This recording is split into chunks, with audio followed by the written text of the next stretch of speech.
기록하고 있습니다.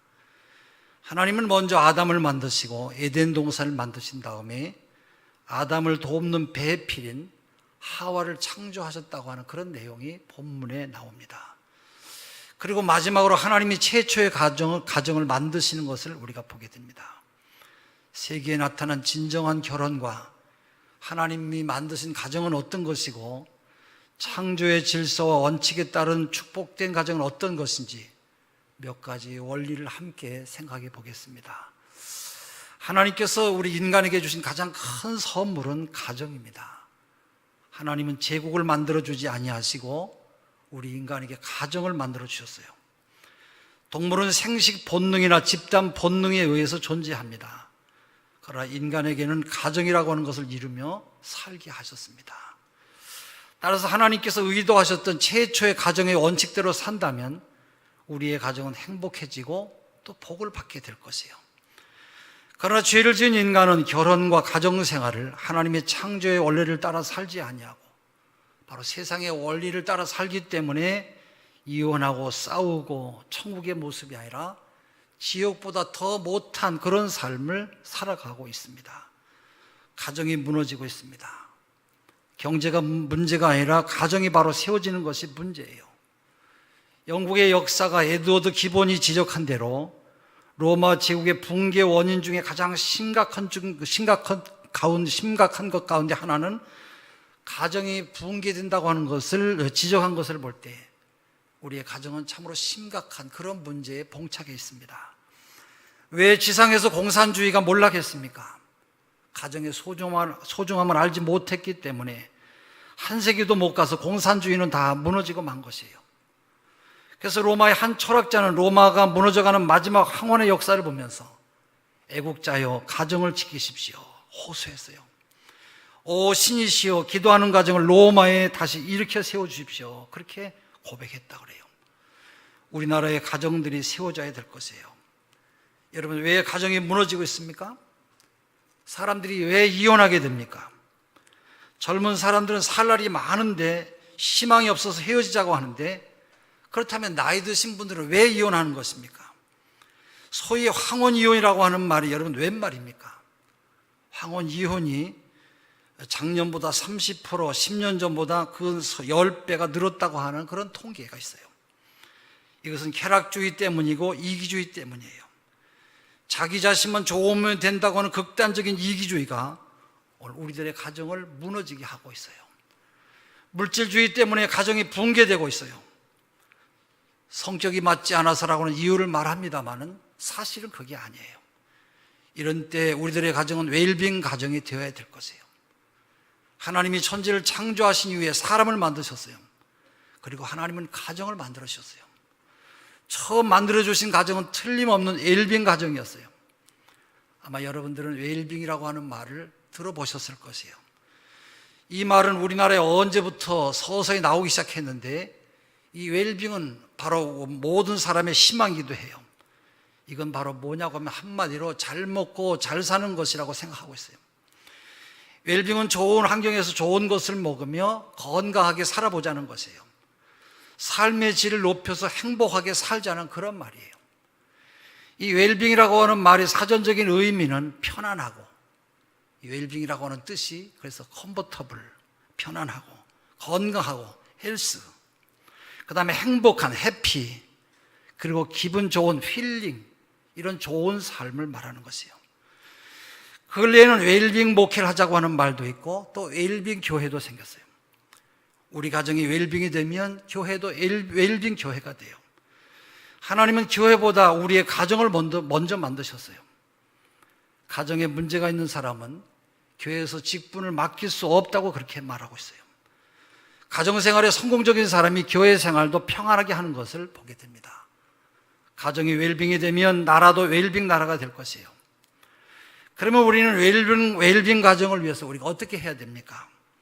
오늘 말씀을 통해서 어떻게 우리의 가정과 부부관계가 회복될 수 있는지, 하나님이 주신 창조하신 원리의 모습을 살펴보면서 회복이 되고 치유가 되어서 다시 한번 새로워지는 우리 모든 가정들이 되시기를 주의 이름으로 축원합니다. 설교를 하는데 좋으시는 분이 많이 계세요. 그냥 옆에 이불을 펴고 주무시는 것도 괜찮아요. 안 되면 그냥 베개를 갖다 놓고 주무셔도 돼요. 왜냐하면 내가 자꾸 보니까 신경이 쓰여요. 저 집사님은 왜 저렇게 매일같이 눈을 감고 있나? 설교가 이상한가? 하나님 말씀이 들리지 않나? 여러분, 하나님의 말씀을 갈급한 사람은 아멘, 아멘 이렇게 듣는데 저분은 영적인 상태가 전부 다 꼬꾸라져 있구나. 하나님이 전혀 보이질 않는구나, 듣기지도 않는구나, 그런 생각이 들어요. 여러분, 하나님 말씀을 잘 귀 기울여 들어서 여러분의 가정과 삶에 복이 되시기를 바랍니다. 오늘 성경에 보면 하나님은 독처하는 것이 좋지 못하다, 그렇게 말씀했어요. 이 말은 혼자 살 수 없다는 그런 말이에요. 창조의 원리가 관계 속에서 살도록 되어 있어요. 바로 삶 자체가 관계에서 이루어져요. 관계가 잘 되어 있는 사람은 소위 성공하는 사람이 되는 것이에요. 상대방이 적군이라고 생각하는 사람을 나의 동료로 삼을 수 있는 사람은, 그런 사람은 반드시 성공한다는 것이에요.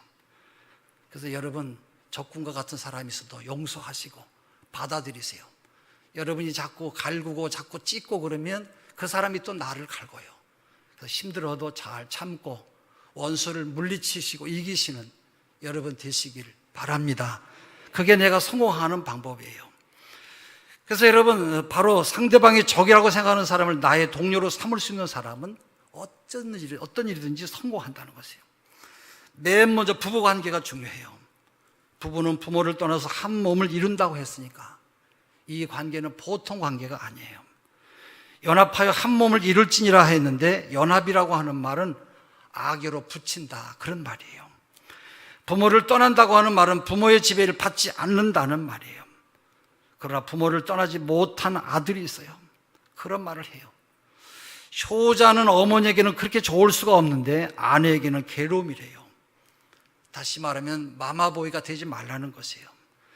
그리고 부모들도 아들이 성장해서 결혼했으면 자기에게서 이미 떠난 존재라고 그렇게 생각해야 돼요. 어떤 어머니는 아들과 며느리 사이에 중간에 들어가서 며느리 아들을 제껴놓고 중간에서 함께 잠을 잔다는 것이에요. 여러분, 이건 보통 문제가 아니에요. 그러나 효도하고 부모를 공경하는 것은 아주 자랑할 만한 일이죠. 그러나 부모는 자녀가 장성해서 가정을 이루었으면 떠나보내야 돼요. 부부관계는 상호 책임의 관계예요. 에베소서 5장 22절에서 28절에 보면 아내는 남편에게 복종하라 그랬고, 남편은 아내를 사랑하라 말씀했어요. 사람에게 갈비뼈가 소중한 것처럼 아내를 소중하게 여기라고 한 것이에요. 남자는 여자를 항상 보호해줘야 돼요. 자기의 분신이기 때문에 보호해야 된다, 그런 얘기예요. 사도 바울이 말한 대로 여자는 자꾸 사랑해줘야 돼요. 대신 여자는 남편에게 복종해야 돼요. 이 말은 남편의 권위를 인정해 주라는 말이에요. 돕는 배필이라고 하였기 때문에 아내는 남편을 도와줘야 돼요. 이것이 바로 우리 가정의 사랑의 관계예요. 어떤 거지가 부잣집 대문 기둥에 등을 대고 비벼대면서 자기의 몸을 긁고 있었어요. 대문을 나서다가 주인 양반이 그것을 보았어요. 부자는 거지를 데리고 들어와서 목욕을 시키고 옷을 갈아입히고 먹을 것을 아주 많이 줬어요. 이 이야기를 들은 다른 거지 부부가 다음날 그 부잣집 대문 기둥에 자기의 등짝을 비비고 있었어요. 부잣집 주인이 그것을 봤어요. 이 광경을 보던 부잣집 주인이 혼을 내면서 내쫓았어요. 거지 부부가 어제 거지는 그렇게 대접을 잘 해주고 우리는 이렇게 왜 대접을 하지 않냐고 화를 냈어요. 그때 주인이 뭐라고 그런지 아세요? 어제 거지는 혼자라서 몸이 가려워도 긁어줄 사람이 없으니까 내가 불쌍해서 그랬지만 너희들은 부부가 서로 긁어주면 될 것인데 왜 남의 집 기둥에 와서 비비고 있냐고 호통을 줘서 내쫓았다고 그래요. 여러분, 부부가 서로 사랑하고 도와주면서 살 수 있는데 도움이 되지 못하는, 아내의 도움이 되지 못하는 바로 남편이 문제인 것이에요. 부부는 서로 협력하는 관계예요. 또 부부는 서로 사랑하는 그런 관계예요. 근래 이혼하는 사람들이 다 이유가 있어요. 그 이유는 첫째, 성격 차이를 많이 들어요. 가족 간의 불화, 두 번째는 경제적인 문제, 세 번째 육체적인 학대, 네 번째는 건강 문제 등등을 말해요. 그러나 한마디로 말하면 여러분, 이 가정의 문제는 사랑의 문제예요. 성격의 문제를 생각해 보면 한 사람이 외향적이고 반대로 다른 사람은 내성적이에요. 그러면 조화를 이루면서 살면 되는 것이에요. 서로를 이해해 주면 되는 것인데 바로 이 가정에 그렇지 못한 것이 바로 문제예요. 남편 되는 사람이 내성적이라면 결정권을 남편에게 주도록 아내가 배려를 해줘야 돼요. 또 외형적인 아내가 보면 답답해 보일 것이에요. 부부가 똑같이 외향적이면 활동적이면 민첩하기 때문에 많은 것을 둘이 함께 아주 능동적으로 잘 해나갈 수가 있어요. 그러나 부부가 함께 내성적일 때는 말은 없습니다만은 상대방의 뜻을 알아차리고 상대가 원하기 전에 상대방을 존중해 줘야 돼요. 오늘 성경에 보면 하나님의 손에 이끌려온 하와라고 하는 사람이 나와요. 최초의 가정의 출발은 아담과 하와의 만남으로부터 시작이 돼요. 하나님은 먼저 아담을 만들어서 에덴 동산에 두시고 식물과 동물을 다스리고 관계를 맺게 만들어서 아담이 가장이 되도록 훈련하셨어요. 훈련이 끝난 다음에 하나님은 아담에게 돕는 배필을 만들어 주셨어요.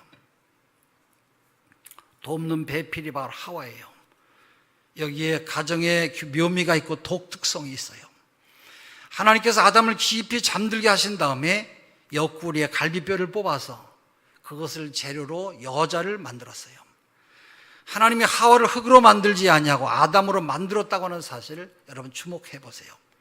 이것이 바로 우리의 가정이고 결혼 생활이에요. 이런 뜻에서 보면 결혼이라고 하는 것은 오다 가다가 남녀가 만나서 결혼하는 것이 아니에요. 대부분의 많은 사람들이 오다 가다 만나서 결혼을 해요. 그렇기 때문에 또 이혼하는 것이에요. 또 전문 중매쟁이도 있어요. 그러나 진짜 결혼은 하나님이 중매에서 만나고 또 가정을 이루어야 돼요. 하나님께서 하와를 만드셔서 직접 하와의 손을 잡고 아담에게 데려가는 것을 볼 수가 있어요. 이것이 성경에서 말했던 가정입니다. 여기에 바로 하나님의 축복과 인격적인 만남이 있어요. 이것을 통해서 참으로 가정은 축복의 장소고 회복의 장소이고 사랑의 공동체이고 섬김과 나눔의 공동체인 것을 알 수가 있어요. 최초의 가정에는 하나님이 계셨다고 하는 사실이 중요해요. 두 사람을 만나게 하신 분도 하나님이시고 행복하게 하신 분도 하나님이시고, 근데 오늘 우리들의 가정의 위기는 바로 하나님이 빠져버린 데 있어요. 세상 사람들의 가정에는 축복의 근원 되시는 하나님이 빠져 있어요. 하나님이 아담에게서 여자를 만들 그 여자를 데리고 다시 아담에게로 왔어요. 하나님은 여자를 아기로 만들어서 키워서 데려온 것이 아니라 처음부터 성하게 만들어 주셨어요. 그리고 그 여자를 아담에게로 데려왔어요. 하나님의 창조는 언제나 완성품이에요. 아담은 여자를 처음 본 순간에 아주 충격을 받았어요. 왜냐하면 자기 분신을 보았기 때문에 그래요.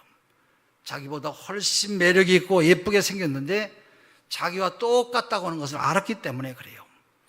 우리 읽었습니다만 23절의 말씀 함께 같이 읽어보겠습니다. 23절, 창세기 2장 23절 함께 읽습니다. 시작.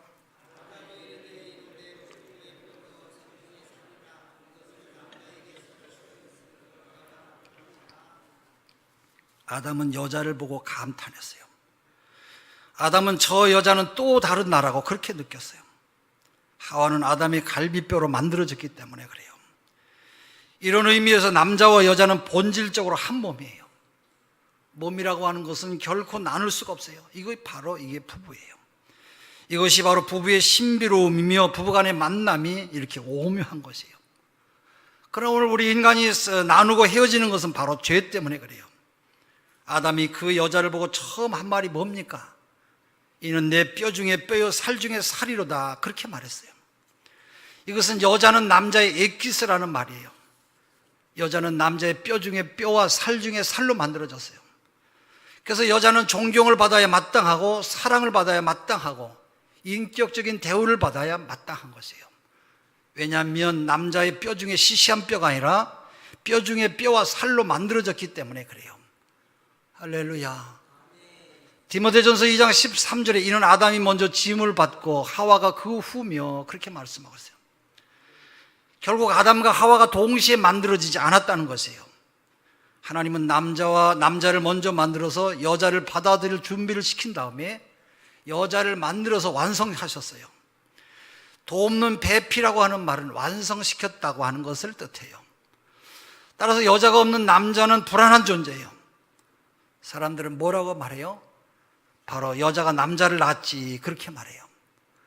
그러나 고린도전서 1장 8절에서부터 9절에 보면 이렇게 말씀하고 있어요. 남자가 여자에게서 난 것이 아니요 여자가 남자에게서 났으며 또 남자가 여자를 위하여 짐을 받지 아니하고 여자가 남자를 위하여 짐을 받은 것이니, 그렇게 말씀하고 있어요. 여자들이 아들을 낳았어도 남자를 낳은 것이 아니에요. 여자의 본질은 남자에게서 왔어요. 우리는 남자나 여자를 차별할 수 없다고 하는 사실 우리가 깨닫게 됩니다. 남자와 여자는 누가 먼저이고 나중이고 누가 높고 누가 낮은가를 구별할 수 있는 존재가 아니라 남자와 여자는 한 몸이라는 것이에요. 남자와 여자의 차이는 몸 하나 차이예요. 바로 남자라고는 뜻을 가진 말은 아담인데 여자와 대칭될 때 사용하는 히브리 말은 이슈예요. 이슈. 하나님이 그 여자의 손을 잡고 아담에게로 왔을 때 아담이 그 여자를 보고 이번에는 이수아라고 그렇게 말했어요. 다시 말하면 남자는 이슈이고 여자는 이수아예요. 몸 하나의 차이예요. 남자와 여자는 한 몸이에요. 부부가 싸우고 이혼하고 갈등하는 이유는 성경의 창조 원리를 받아들이지 아니하고 바로 하나님이 없는 세상 사람들의 사고방식과 철학을 받아들였기 때문에 그래요. 그렇다면 하나님이 의도하신 행복한 부부와 가정은 여러분 어떤 것입니까? 23절을 보면은요, 제가 읽을게요. 아담이 이르되 이는 내 뼈 중에 뼈요 살 중에 살이라. 이것을 남자에게서 취하였은즉 여자라 부르리라 하니라 그랬어요. 진정한 가정은 사랑의 고백이 있는 곳이어야 된다는 것을 알 수가 있어요. 잠잘 수 있고 먹을 것이 있고 아이를 낳을 수 있는 것이 가정이 아니라 사랑의 고백이 있어야 가정이라는 것이에요. 같이 사는 것이 부부가 아니라 사랑한다고 고백하는 것이 부부인 것이에요. 이는 내 뼈 중에 뼈요 살 중에 살이라고 하는 말은 한 몸이라고 하는 그런 선포이고 하나됨의 고백인 것이에요. 이 고백을 우리 가정에 계속 하는 동안은 절대로 이혼하거나 싸울 수가 없어요. 왜? 부부는 하나이기 때문에 그래요. 사람들이 이혼하고 별거하고 헤어지는 까닭은 실수했거나 도덕적으로 흠이 있거나 성격에 약점이 있거나 인격적으로 부족함이 있기 때문이라고 그렇게 말하고 있어요. 그러나 근본적인 원인은 아담으로부터 물려받은 원죄 때문에 그래요. 행복하지 못한 부부의 깊은 곳에는 언제나 불신과 상처와 오만이 남아있어요. 또 상대방을 이겨보려고 하는 마음과 당하지 않으려고 하는 마음이 깊이 자리하고 있어요. 따라서 진정한 가정을 이루기 위해서는 아담이 처음 말했던 이는 내 뼈 중에 뼈요 살 중에 살이라고 하는 이 말을 해야 돼요. 그때 우리의 가정은 행복해질 줄로 믿습니다. 성경을 보면 사랑의 고백은 언제나 남자가 먼저 하고 있어요. 세상에서 제일 치사한 남자가 바로 아내에게 바로 사랑의 고백을 기다리는 그런 남자예요. 여러분, 사랑의 고백은 남자가 먼저 해야 돼요. 당신은 내 뼈 중에 뼈요 살 중에 살이라고 고백해야 돼요. 고백하기 싫어도 계속 말하다 보면 재미가 생겨요. 사랑을 고백하면 내 아내가 그때부터 사랑스러워지게 되는 것이에요. 사랑을 고백하지 아니하면 사랑스러웠던 여자도 사랑스럽지 않게 돼요. 그렇기 때문에 계속 좋은 점을 격려해주고 칭찬해주고 축복하는 여러분이 되시기를 바랍니다. 이것이 우리 가정을 행복하게 만드는 행복의 비결인 것이에요. 신개천교회 우리 성도 여러분, 회개하시고 부인을 모두 다 칭찬하시기를 바랍니다. 웃지 마시고 하기 싫어도 매일 여러분 해보세요. 분명히 여러분의 가정관계는 부부관계는 회복이 되고 건강해질 줄로 믿습니다. 할렐루야. 결혼은 그렇기 때문에 독립하는 것이에요. 두 번째, 하나님께서 의도하신 가정에는 세 가지 원칙이 있어요. 24절을 같이 보겠습니다. 24절 함께 읽습니다. 이러므로 남자가 부모를 떠나 그의 아내와 합하여 둘이 한 몸을 이룰지로다. 예. 이것은 하나님이 의도하신 가정은 첫 번째 독립성의 원리를 가져야 돼요. 모든 자녀들은 부모에 의해서 태어나고 양육되고 또 사랑을 받습니다.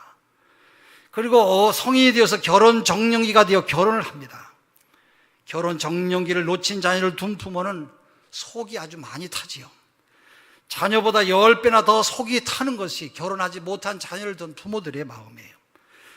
그러나 부모는 결혼시키는 데만 관심이 있고 결혼의 원리에는 관심이 없기 때문에 사랑이라고 하는 이름으로 자녀를 아주 불행하게 만들어요. 결혼이란 부모의 삶의 연속이 아니에요. 또 우리들은 종족 보호 본능 때문에 아들을 낳아서 가문의 대를 이어야 된다고 하는 그런 생각을 해요. 이렇게 결혼이 종족 보존의 이용물이 되기 때문에 우리의 가정이, 우리의 자녀가, 우리의 시집간 딸이, 우리의 가정이 불행해지는 것이에요. 젊은 남녀가 사랑해서 가정을 이루었다고 하는 것은 분리를 뜻해요. 결혼은 새로운 출발이에요. 부모의 삶은 계승이 아니에요. 이것은 마치 세포가 새로 독립 분열하는 것과 똑같아요. 한 세포가 분열해서 떨어져 나갈 때 그것은 독자적인 세포를 이루는 것이에요. 오늘 24절에 보면 이러므로 남자가 부모를 떠나 그렇게 말하고 있어요. 우리나라는 문화적으로 남자가 부모를 떠나는 것이 아니라 여자가 부모를 떠나서 남자의 집으로 들어가게 되어져 있어요. 여러분, 불행은 바로 여기서부터 시작이 되는 것이에요. 시집살이가 시작이 되고 제사도 지내야 되는 그런 등등 독립적인 삶이 전혀 없어요. 이 사람들이 독립적인 삶을 살아갈 수 있는 시기는 나이가 50세, 60세가 되어야 겨우 그때서야 가능해진 것이에요. 남자가 부모를 떠나라고 하는 말에는 여자도 부모를 떠나라고 하는 말이 이 속에 함께 담겨져 있어요. 할렐루야. 처음 결혼한 부부는 인생을 오래 살았거나 아기를 낳아본 경험도 없는 사람들이에요. 따라서 어른들이 볼 때는 불안하고 여러 가지 실수가 있기 때문에 자꾸 간섭하고 개입해서 잔소리를 해요. 그러나 성경은 결혼한 순간부터 독립의 원리를 적용시키라고 말씀하고 있어요. 조금 실수를 하고 부족해도 떼어내 버리라는 것이에요. 그러면 실수와 잘못이 있어도 빠른 시간에 회복이 되고 결정권을 가지고 독자적인 가정을 꾸려나갈 수 있는 능력이 생기는 것이에요. 부모를 떠난다고 하는 것은 육체적으로, 정신적으로, 경제적으로 떠난다는 것을 말해요. 많은 젊은 사람들이 부모를 떠나서 분가하기를 원하면서도 경제적으로는 도움을 받기를 원해요. 이것이 잘못된 것이에요. 아버지가 부자인 것과 아들의 경제 사정은 전혀 관계가 없어요. 가족의 독립성은 진정한 새로운 과정의 출발이에요. 자식이 결혼하기를 원했던 부모도 여러분 막상 자식이 결혼하면 섭섭해하고 고독해해요. 아들이든 딸이든 결혼을 하면 일단 거기에 관여하지 말고 독립을 시켜야 돼요. 그럼 여러분 부모는 외롭고 고독해질 것이에요. 내가 모든 것을 잃어버렸기 때문에 그래요. 그러면 여러분 교회 오시면 돼요. 이것이 하나님의 섭리라고 저는 생각합니다. 자식에게 기대했던 마음을 다 끊어버리시고 인생의 남은 생애를 하나님을 의지하고 살며 천국을 준비하는 여러분 되시기를 바랍니다. 그럼에도 불구하고 자식에게 계속 미련을 두어서 40세가 넘고 50세가 되어도 자식을 조종하는 그런 부모들이 많이 있어요. 그래서 우리 가정이 어려워지는 거예요. 또 결혼 후에도 항상 부모에게 도움을 요청하는 자녀들도 있어요. 하지만 이 자녀는 항상 모든 일을 모두 부모가 해줬기 때문에 혼자 세상을 뚫고 나갈, 세상을 이길 힘이 없어요. 부모가 자녀들을 돕는 것이 임시 방편은 될 수가 있습니다만은 결국은 우리의 자녀들을 무능한 부부로 만들어버리고 마는 것이에요. 힘들고 어려워도 자녀들이 독립해서 결정하고 그들이 판단하고 살아나갈 능력을 주는 것이 진정으로 자녀를 축복하는 방법인 줄로 믿습니다. 할렐루야. 사랑하는 성도 여러분 자식을 포기하시기를 바랍니다. 왜 아멘을 안 하세요? 여러분이 자꾸 포기하지 않고 매달리는 동안에 여러분의 가정과 여러분의 자녀들의 가정은 자꾸 상처를 받고 있어요. 내가 잘못 만났구나, 이 여자를. 내가 이 남자를 잘못 만나서 우리 가정에 이런 문제가 생기는구나. 이런 여러분 아픔이 있는 것이에요. 자식은 여러분의 것이 아니라 하나님의 것이에요. 또 자식에게 기대지도 마세요. 여러분의 인생은 하나님 앞에 있을 뿐이에요. 자식은 자식의 인생을 살도록 내버려둬야 돼요. 지나치게 간섭하는 것은 자녀를 아주 무능한 사람으로 그렇게 만드는 것이고 자녀의 삶을, 그 가정을 불행하게 만드는 것이에요. 여러분, 내 것을 포기한 사랑의 연합이 바로 가족이에요. 하나님이 의도하시는 가정의 원리는 연합하는 것이에요. 그 우리 24절의 말씀을 다시 한번 볼까요? 24절입니다. 시작.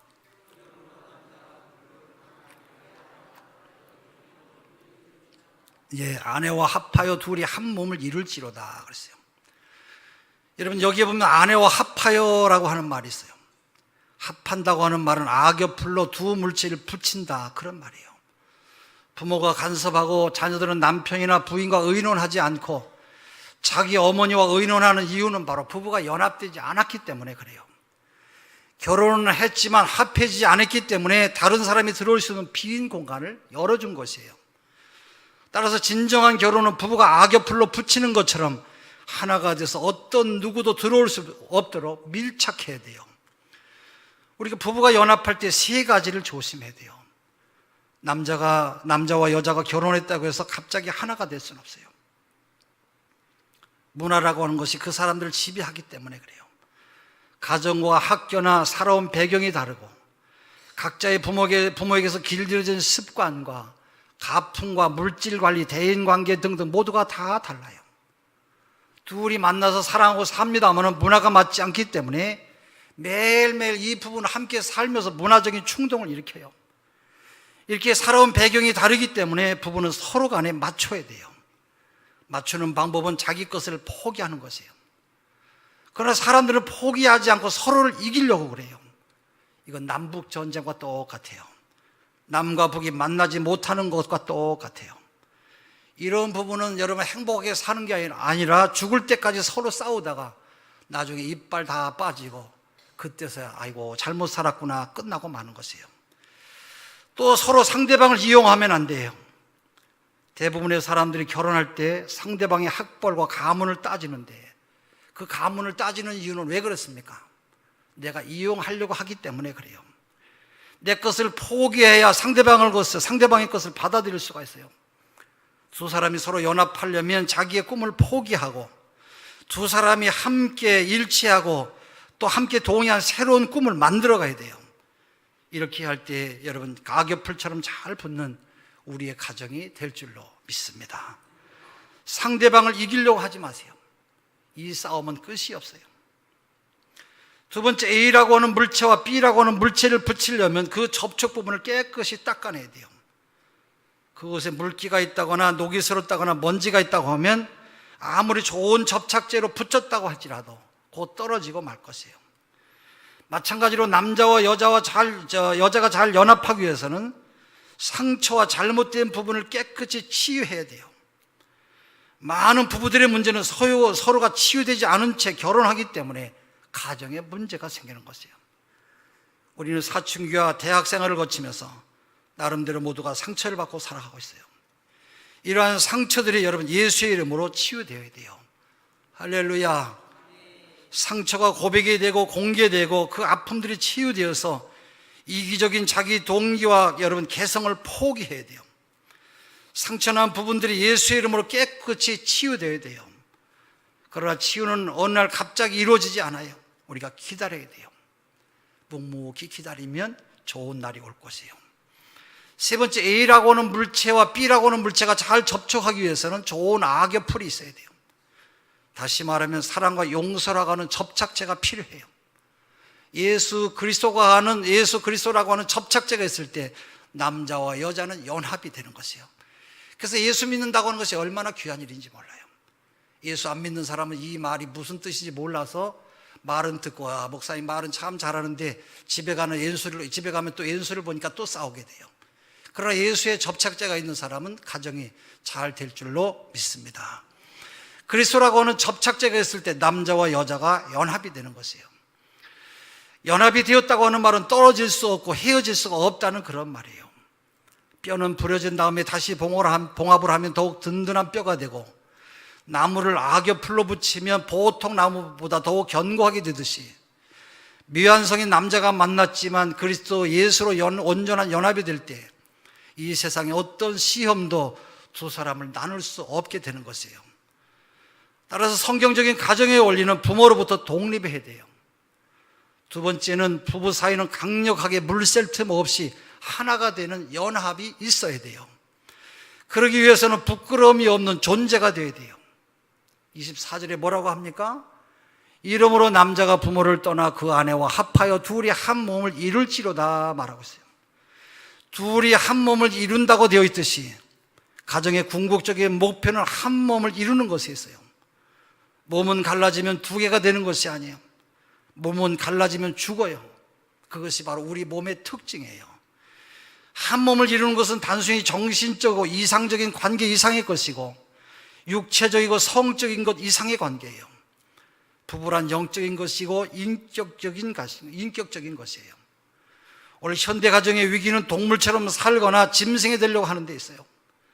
사람마다 누구든지 분열과 헤어짐의 상처가 있어요. 그러나 하나님을 통해서 화해와 만남을 통해서 진정한 가정의 회복이 이루어질 것이에요. 저는 여러분에게 이런 만남과 회복의 축복이 여러분 가정에 임하시기를 바랍니다. 이것은 예수 그리스도로 말미암아서만 가능한 것이에요. 우리 성경 한 절 보겠습니다. 에베소 2장 14절에서 16절을 보겠습니다. 신약 성경 에베소서 2장 14절에서 16절입니다.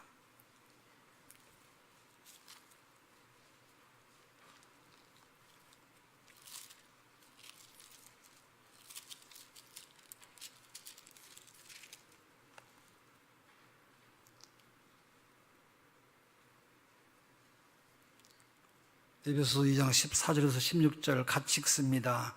그는 우리의 화평이신지라 둘로 하나를 만드사 원수된 것 곧 중간에 막힌 담을 자기의 육체로 허시고 법조문으로 된 계명의 율법을 폐하셨으니 이는 이 둘로 자기 안에서 한 세 사람을 지어 화평하게 하시고 또 십자가로 이 둘을 한 몸으로 하나님과 화목하게 하려 하심이라.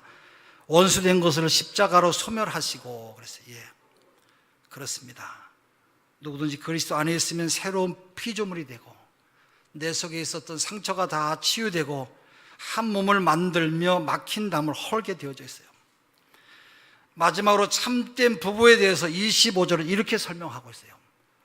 우리 창세기 2장 25절의 말씀을 같이 읽습니다.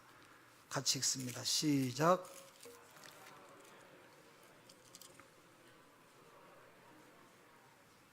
왔다 갔다 하니까 정신이 없는 것 같아요.